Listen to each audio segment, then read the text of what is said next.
¿Y si te dijera que la temporada más importante de la WNBA podría decidirse lejos de la cancha, en una sala de juntas, en una mesa de negociación y de forma inesperada en un set de televisión nacional?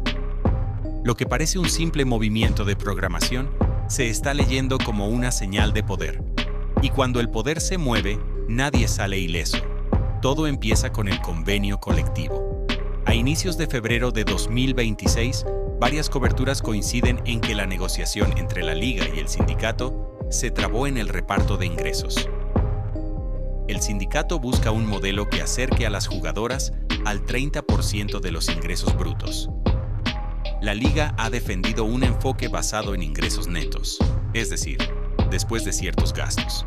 Suena técnico, pero es la diferencia entre participar del crecimiento en tiempo real o depender de cómo se definan los costos operativos. Y mientras esa definición esté en discusión, también lo está la pregunta más incómoda.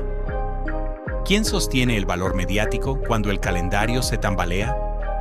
Y ahí es donde la historia deja de ser un debate contable y se convierte en un pulso de influencia. Pero lo verdaderamente explosivo estaba por aparecer en otra pantalla. Piensa en lo que implica. Si el porcentaje se calcula sobre bruto, la cifra es transparente. Si se calcula sobre neto, depende de auditorías y de cómo se contabilicen inversiones, viajes, marketing y operación. Ahí nace la desconfianza típica entre dueños y plantillas. Y cuando hay desconfianza, cualquier gesto externo se interpreta como amenaza. Por eso cada noticia, incluso una entrevista, se lee como movimiento en la partida. Y en una partida tensa, el público busca un culpable rápido, aunque la realidad sea más compleja. Pero el siguiente movimiento no vino de una jugadora ni de un dueño, vino de una cadena nacional. En ese mismo contexto, NBC Sports anunció oficialmente que Caitlin Clark será colaboradora especial en Basketball Night in America, el estudio previo al debut de Sunday Night Basketball. No es filtración ni chisme de redes, es un comunicado formal, con fecha, con nombres y con un rol definido. A nivel negocio, suena a seguro contra tormentas. Si la temporada de la WNBA se atrasa por negociaciones, la figura más visible del básquet femenino no se queda sin plataforma. Y cuando una empresa invierte en derechos, odia la incertidumbre. Por eso amarra rostros, historias y momentos que puedan existir aunque el calendario cambie. La pregunta no es si esto es justo, sino qué mensaje transmite. Y el mensaje se entiende sin subtítulos. Además, el rol de colaboradora especial no es menor. Te entrena para hablarle a cámaras grandes, te conecta con productores, te pone en la conversación semanal de la NBA y te permite construir marca personal con control. Ese control vale porque reduce el riesgo de que una polémica de un partido defina tu imagen. Y en un momento de negociación laboral, el control de imagen es casi tan importante como el control del salario. No porque el salario no importe, sino porque la fama abre puertas que el CBA no puede garantizar. Y cuando una puerta se abre así, otros se preguntan quién más la recibirá. Detrás de todo está el acuerdo de medios más grande del tablero. NBC Universal firmó un pacto a largo plazo con la NBA para llevar partidos a NBC, Peacock y otras plataformas a partir de 2025 a 26. WAS y la WNBA forma parte del paquete ampliado. Además, la propia WNBA anunció acuerdos y renovaciones con socios como Disney, Amazon Prime Video y NBC Universal, presentándolo como un salto histórico en derechos y exposición. Eso confirma dos cosas, que hay crecimiento real y que el ecosistema ya compite por atención en ligas mayores. Pero cuando llegan los contratos grandes, llegan también las expectativas grandes. Ventanas que cumplir, promociones coordinadas y narrativas fáciles de vender al público casual. Y justo ahí aparece el miedo. Si el relato se rompe por un conflicto, ¿qué historia queda para sostener la temporada? La siguiente pieza explica por qué el debate se volvió tan emocional. Los acuerdos de derechos no se firman por nostalgia, se firman por proyecciones. Y las proyecciones se alimentan de métricas, audiencia, crecimiento y engagement, potencial internacional y capacidad de generar eventos. Si la WNBA quiere convertirse en un producto de cita semanal para el público masivo, necesita continuidad y narrativa. Por eso cada retraso asusta, no por drama, sino por matemáticas. Un mes perdido puede ser una temporada de hábitos no formados. Y si algo enseñó la última década del entretenimiento, es que los hábitos son más valiosos que los momentos. Aquí entra la parte sensible, la narrativa de hostilidad y trato. En Internet se ha dicho de todo, que hubo celos, que existió una campaña para bajarla, que ciertas veteranas querían cerrar la puerta. Hay que marcar una línea. Muchas de esas afirmaciones son interpretaciones, discusiones de fans y lecturas intensas de momentos aislados. Lo verificable es que la atención alrededor de Clark disparó el foco mediático y aumentó la tensión en debates públicos y convirtió cada contacto físico en un clip viral. Y en una liga profesional, el contacto existe. La diferencia es que ahora cada jugada se analiza como si fuera un manifiesto. Esa percepción, aunque no pruebe conspiraciones, sí afecta a marcas y medios, porque nadie quiere vender un producto envuelto en polémica permanente. Y cuando una empresa detecta riesgo, busca una salida elegante. A la vez, negar que existan tensiones tampoco ayuda. Las ligas en crecimiento suelen vivir un choque generacional. Las veteranas sienten que cargaron el proyecto cuando nadie miraba. Las nuevas figuras llegan cuando ya hay cámaras y exigen trato de estrella. Ambas percepciones pueden ser ciertas a la vez. El problema es cuando se convierten en insultos y bandos. Porque entonces el juego deja de ser básquet y se vuelve pleito identitario. Justo lo que los socios de medios intentan evitar. Y cuando intentan evitarlo, buscan el camino más corto. Una narrativa positiva, limpia y centrada en rendimiento. La salida elegante de NBC fue colocar a Clark en un entorno de legitimidad inmediata. No es solo darle pantalla, es darle contexto. La rodea de figuras reconocibles para el fan promedio, en un programa de alto perfil, con conversación previa a un partido grande. Eso la posiciona como figura del básquet en general, no solo como nombre de la WNBA. Ese salto es oro para patrocinadores. Significa audiencia transversal, titulares más amplios y una narrativa menos dependiente de un solo calendario. También manda un mensaje indirecto a la liga. El futuro se vende mejor cuando tiene un rostro. ¿Y qué pasa con quienes antes dominaban el foco? No desaparecen, pero dejan de ser el centro automático. Y ahí nace la sensación de desplazamiento, aunque nadie la declare. Por eso el set funciona como blindaje. En la cancha, cualquier roce genera debate. En el estudio, tú defines el ritmo y el tono. Puedes hablar de táctica, de cultura del juego, de admiración por leyendas y de aprendizaje. Eso suaviza la polarización, aunque no la elimine. Y al mismo tiempo, le recuerda a la audiencia que la estrella no es un fenómeno pasajero, sino alguien con presencia y voz propia. La consecuencia es obvia. Si el público se acostumbra a verla cada domingo, la necesidad de verla solo en temporada disminuye. Y esa costumbre puede cambiar el balance de poder sin que nadie firme un papel extra. Volvamos al CBA, porque aquí se mezclan dinero, poder y calendario. Los reportes señalan que la demora ya ha afectado actividades del off-season y amenaza con comprimir tiempos clave, agencia libre, movimientos de plantillas y decisiones de expansión. Sin reglas cerradas, las franquicias no pueden planificar con precisión y las jugadoras no saben a qué condiciones atenerse. Y cuando todo se hace a última hora, aumenta el caos. Contratos apresurados, menos preparación y un ruido mediático que se come el juego. En ese escenario, los socios de medios se inquietan, porque necesitan una historia ordenada para vender entradas, suscripciones y horarios. Por eso la negociación no se siente como un trámite. Se siente como un pulso por el control de la narrativa. Y el siguiente punto muestra quién se beneficia cuando la narrativa se simplifica.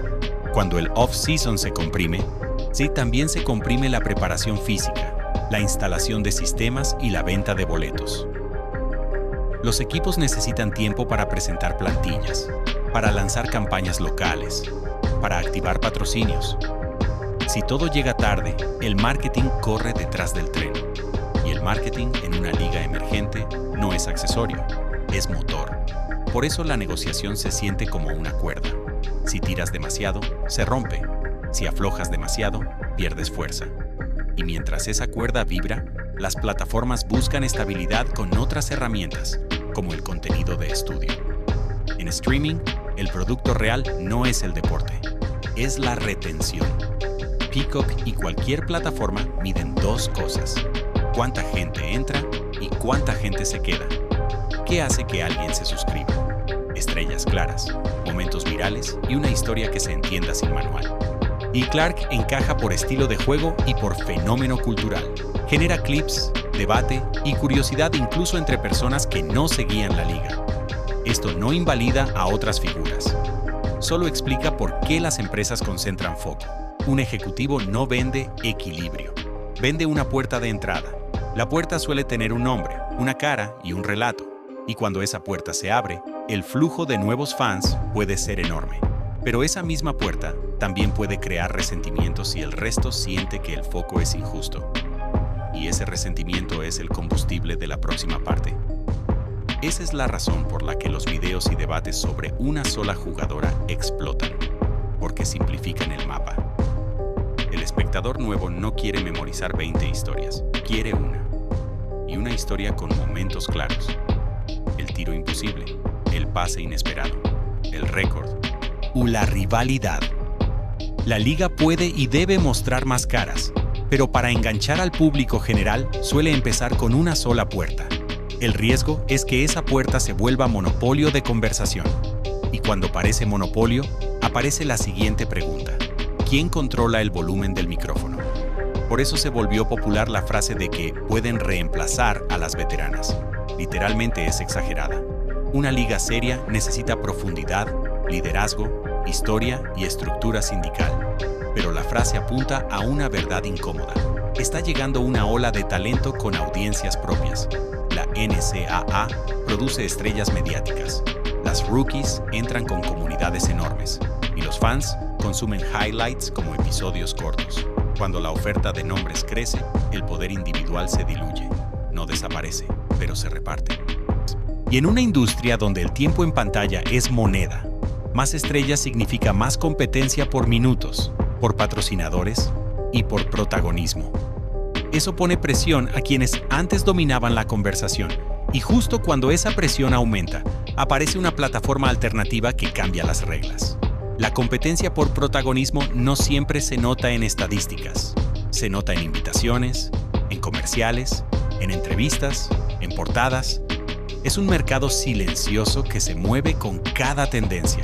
Y cuando llegan nuevas figuras, no es que roben lo de alguien, es que el presupuesto de atención se reparte distinto. Ahí es donde las veteranas sienten presión.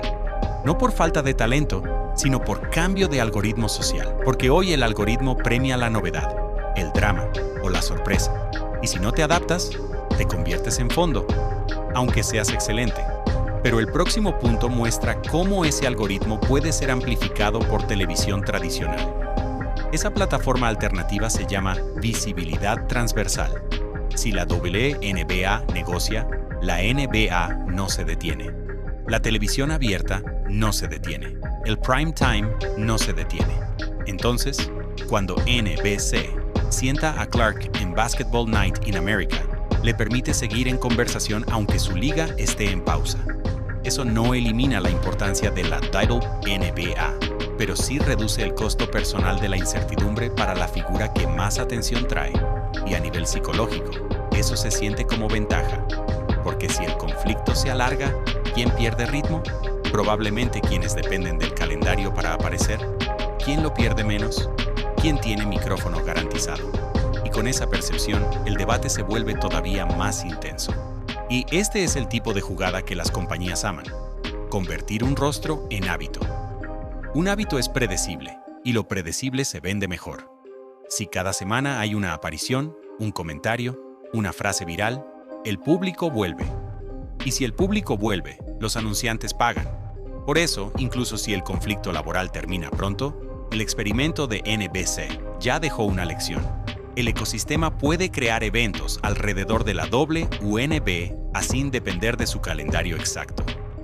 Eso asusta a quienes basaban su poder en si paramos, se apaga todo. Porque quizá ya no se apaga tan fácil. En redes, algunos aseguran que esto debilita al sindicato. No hay evidencia de que un rol televisivo, por sí solo, decida un convenio colectivo, pero sí hay evidencia de algo más sutil: cambia el clima mediático. Los convenios se negocian con presión y con percepción. Si los titulares se llenan de "la estrella ya está en NBC", la historia del conflicto se reescribe. Puede pasar de liga contra jugadoras a sistema contra futuro, o peor, a veteranas contra nueva generación. Ese encuadre, aunque sea simplista, afecta cómo el público reparte simpatía. Y cuando el público reparte simpatía, las marcas toman nota, no porque sean moralistas, sino porque son prudentes. Y la prudencia corporativa tiene alergia a los conflictos sin final claro. No se trata de culpar a nadie, se trata de entender incentivos.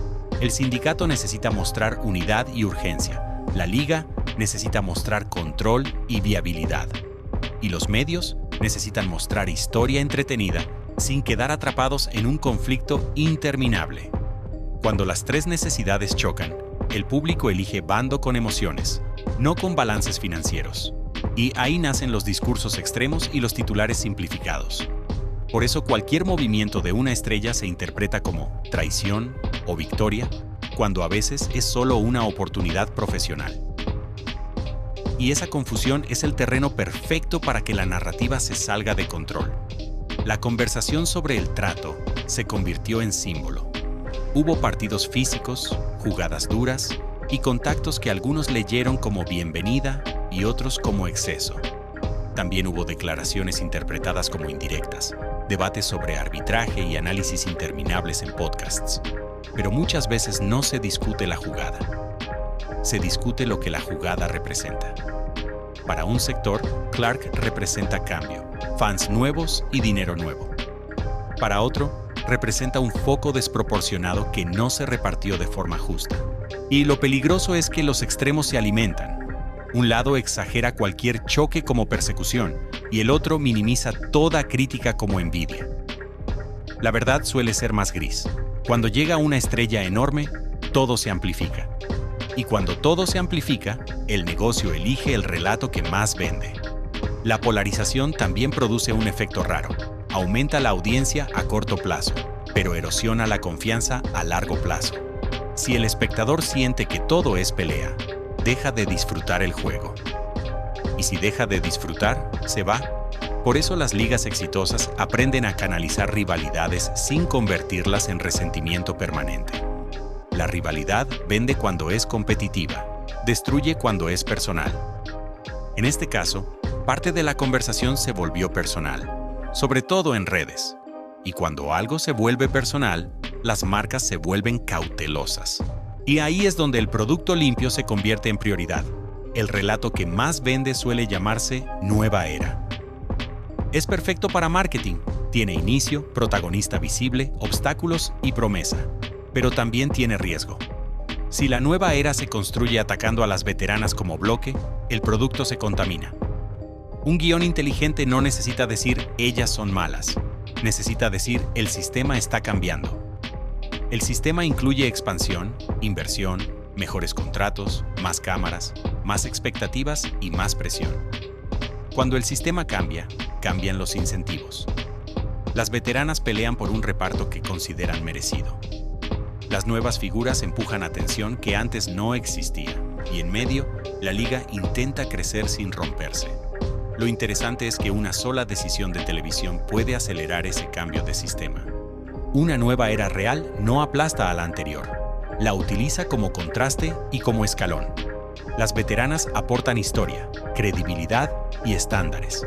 Las nuevas figuras aportan atención fresca y lenguaje de Internet. El problema es que Internet prefiere peleas. Por eso, para sostener crecimiento, la liga necesita un relato que incluya a ambas generaciones sin reducirlo a caricaturas. Si no lo hace, el público casual se queda con el drama y se pierde el deporte. Y un producto que se percibe como drama termina compitiendo con reality shows, no con ligas. Esa es la trampa. Pero hay un componente que puede evitarla: un acuerdo laboral que cambie el tono general. La WNBA ha presentado sus acuerdos de medios como una conquista colectiva. Y lo son. más partidos en plataformas grandes significa más exposición para todas. Pero esos acuerdos crean un momento de ahora o nunca. Si el CBA no se resuelve, el crecimiento puede perder ritmo justo cuando debería acelerar. El fan casual es volátil, no firma un compromiso emocional, firma un impulso. Por eso las ligas aprovechan ventanas de entusiasmo para capturar nuevos hábitos de consumo. Si el entusiasmo se reemplaza por titulares de conflicto, el hábito no se forma. Y ahí aparece el miedo de los dueños, que la conversación sea grande, pero inestable. La estabilidad se compra con reglas claras y con estrellas que mantengan el interés. Y eso nos lleva al mundo de las marcas, donde cada decisión es un cálculo. Y aquí es donde el tiempo importa. Cada semana sin acuerdo acumula incertidumbre, y la incertidumbre mata campañas. No puedes vender entradas agresivamente si no tienes reglas claras. Y no puedes cerrar patrocinadores locales si no sabes cómo se verán los calendarios y las activaciones. El crecimiento de la WNBA depende de que el público nuevo repita, no solo de que mire una vez. Por eso, el mejor escenario para todos es un acuerdo que permita que la temporada empiece fuerte y a tiempo. Pero si eso no ocurre, la industria no se detendrá, se reacomodará. Y ese reacomodo suele favorecer a quienes ya tienen un altavoz fuera de la liga. En el mundo de marcas, la frialdad es total. Adweek reportó que Nike confirmó que no emitirá un anuncio durante el Super Bowl 60. Eso detonó especulaciones, que si era oportunidad perdida, que si había campaña preparada, que si cierto lanzamiento merecía ese escenario. Pero lo comprobable es solo la decisión de no comprar ese espacio publicitario en ese evento. Aún así, la reacción del público revela algo. El mercado ya asocia eventos gigantes con el deporte femenino y con figuras concretas. Esa asociación no existía con la misma fuerza hace algunos años, y cuando existe, las marcas pueden elegir dos estrategias: subirse al pico o esperar un momento más controlado. Si esperan, no es necesariamente desprecio, puede ser táctica. Lo importante es que la conversación ya está ahí, lista para ser monetizada por quien controle el encuadre. La reacción al tema Nike demuestra que la audiencia ya piensa en términos de momento cultural. Antes, el básquet femenino rara vez se conectaba con el Super Bowl en la mente del fan promedio. Hoy sí, eso es progreso, aunque suene extraño. Y cuando hay progreso, todos quieren capturar la foto perfecta, la campaña correcta, el mensaje correcto, el timing correcto.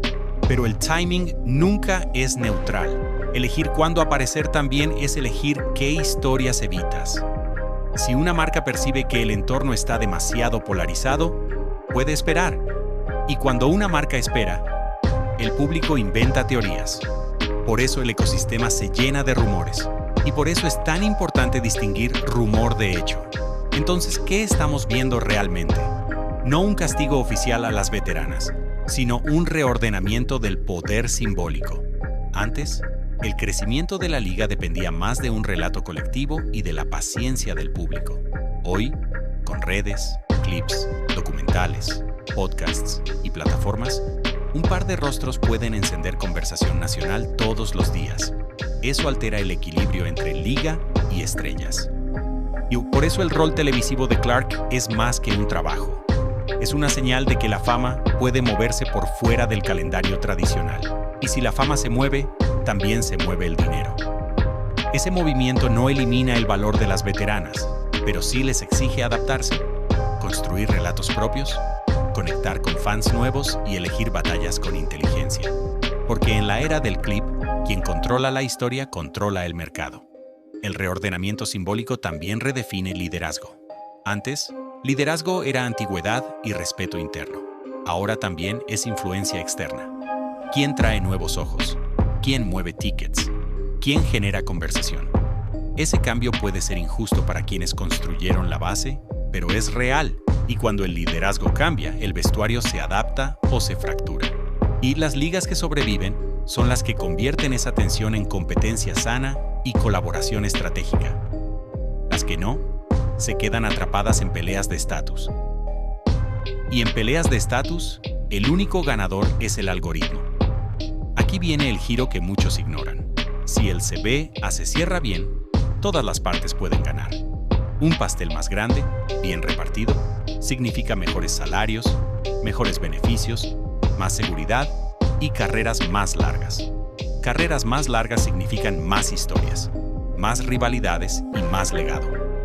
Las veteranas, lejos de ser obstáculo, pueden ser la base de una liga sólida, si el sistema las recompensa por su experiencia y su valor real. El problema es el ruido.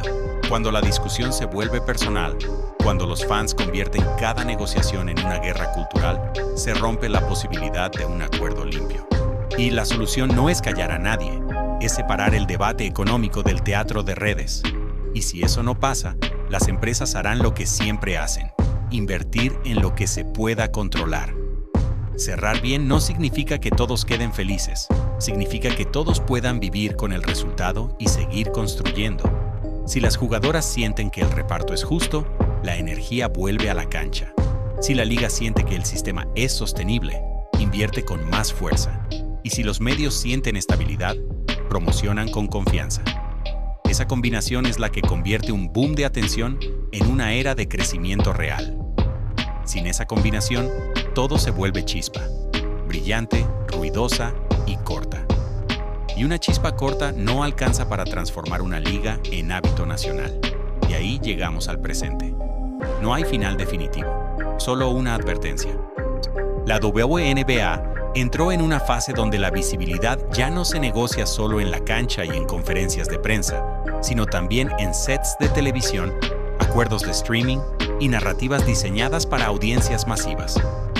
Si la liga y el sindicato encuentran pronto un punto medio, la temporada puede arrancar con impulso, con mejores condiciones y con una conversación más sana.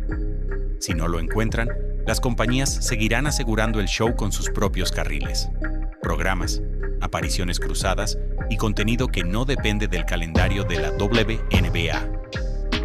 Y la pregunta que quedará flotando es sencilla. Cuando la puerta del futuro se abre, ¿quién decide quién entra primero? Porque lo que pase después puede redefinir la liga por años. Al final, el deporte se construye con confianza, en que habrá temporada, reglas y espectáculo. Ya la señal de NBC es fuerte, pero no debería cerrar el debate, debería abrirlo. ¿Cómo se reparte el crecimiento sin romper el vestuario? ¿Cómo se protege a las estrellas sin dividir? Lo que ocurra en las próximas semanas puede decidir esa respuesta. Y el mundo estará mirando cada movimiento.